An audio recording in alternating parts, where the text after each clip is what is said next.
Congress is in total chaos as Republicans fight with each other on who will be the next Speaker of the House. Ukraine hits Russia with its most deadly attack yet, thanks to U.S. military weapons. Attorney General Merrick Garland stands between a political rock and a hard place with Donald Trump, and Mitch McConnell becomes the longest-running senator in American history. But is this a good thing? Happy New Year's, everybody, and thank you so much for liking and sharing these videos. It really helps me out. So let's jump into today's news. Ukraine has just hit Russia with a massive deadly attack using weapons supplied by the United States taxpayers. A top Russian commander stated the Kyiv regime delivered a strike firing 6 projectile missiles from U.S.-made HIMARS multiple rocket launchers on a Russian unit near Makiyevka in the Donetsk People Republic. The attack left 63 Russian service members killed. While this number is very high, Ukraine is saying that number is actually closer to 400 soldiers killed. Either way, this attack is one of Russia's single biggest losses during the entire war. Because the weapon system was supplied by the United States, however, there is worry that there could be pushback on the United States or NATO from Russia, but I'll continue to update you as this is a news story. Following Ukraine's successful attack, Zelensky has now stated that we have information that Russia is planning a prolonged attack by Shaheds. Shaheds are Iranian-made exploding drones, and they will likely be used in response to Ukraine's rocket attack. Zelensky further expounded on Putin's motives by stating that he wants to break his people by exhausting every aspect of life. So Putin will continue to attack Ukraine and dismantle them one by one, but here's a big win for the people of Ukraine. President Joe Biden has confirmed plans to hold a White House-based ceremony on January 6th to mark the 2-year anniversary of the Capitol breach.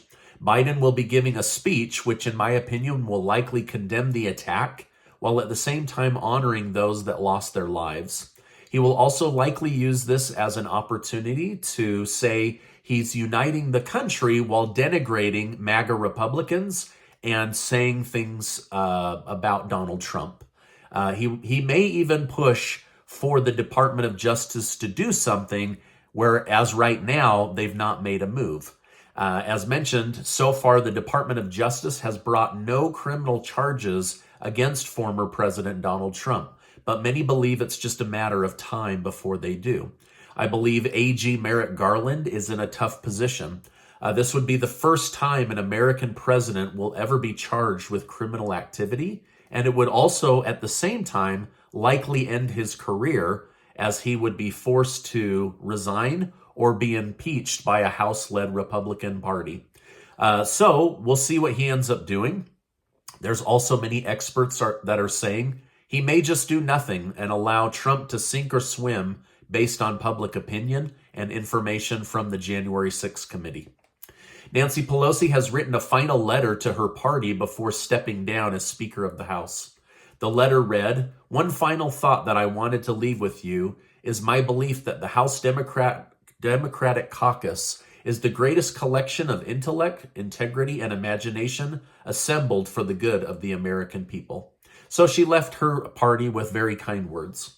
Republican Kevin McCarthy is still facing massive pushback on becoming the new Speaker of the House with a Republican-led House.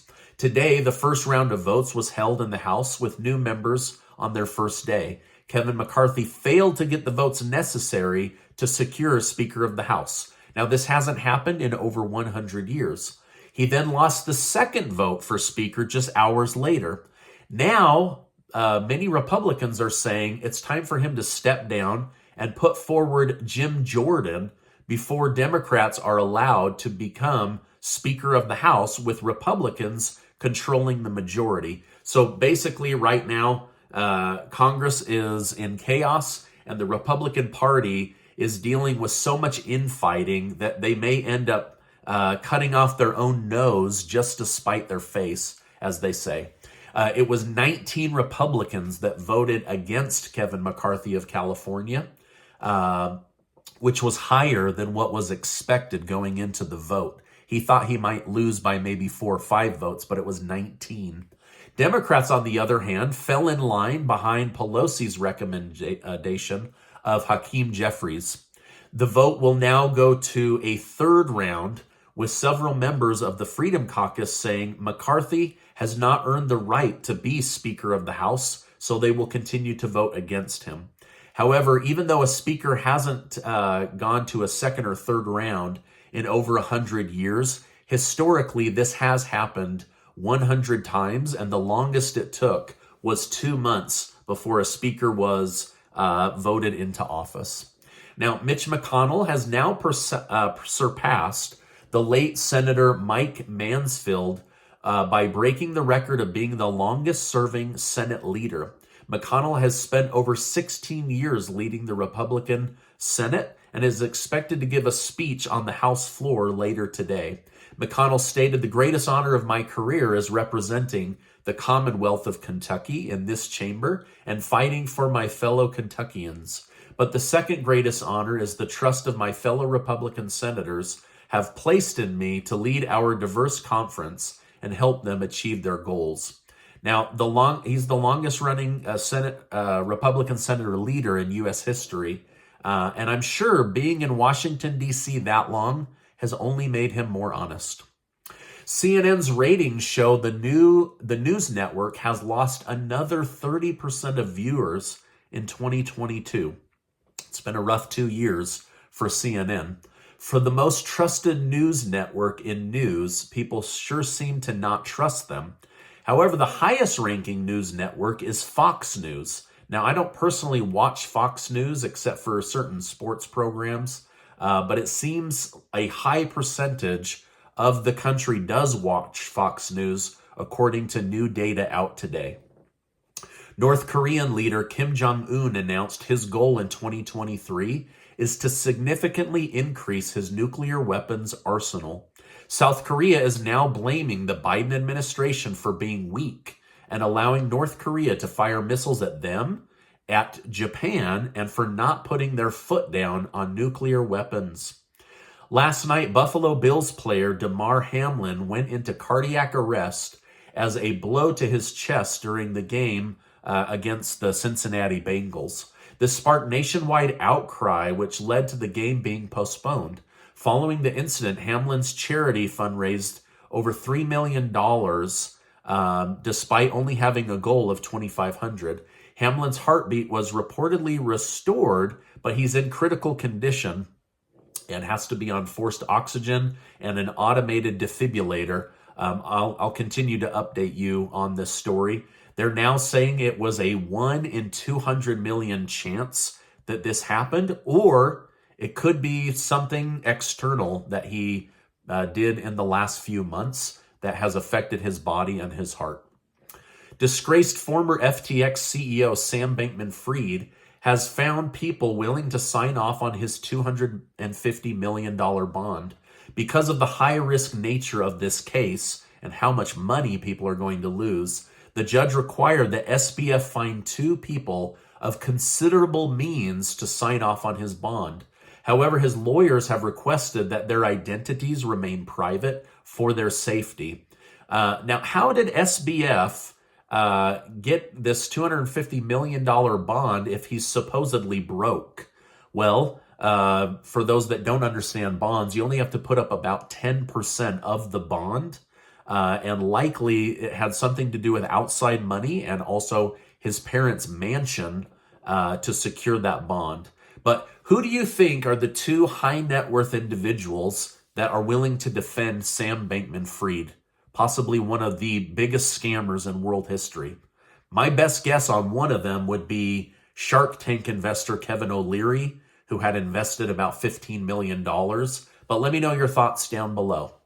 Now, right before filming this, Sam Bankman-Fried pled not guilty to fraud and running a massive Ponzi scheme. So now, one of the largest lawsuits in history will begin.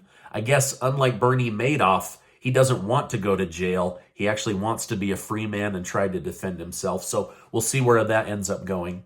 All major stock indexes were red today, so I took the opportunity to buy into 2 of them as I expect them to bounce back. Tesla cars lost 14% after missing delivery numbers despite a record car production last quarter, and even Apple is struggling in the trades today. Gold and silver are both up today, anyway, that is the news for today. Now, before you head on out, make sure to take 20 seconds to go get your name entered to be one of the winners of the January giveaway that Casey and I are doing thanks to generous video sponsors. I'm going to give $500 to 10 of you that win. I'm also going to speak with each of you individually through a Zoom call to go over your financial situation and also to put together a get out of debt strategy or whatever it is that you need. But we're going to start your year off with $500 in cash, and you can use it however you want, and I'll make sure to leave a link down below.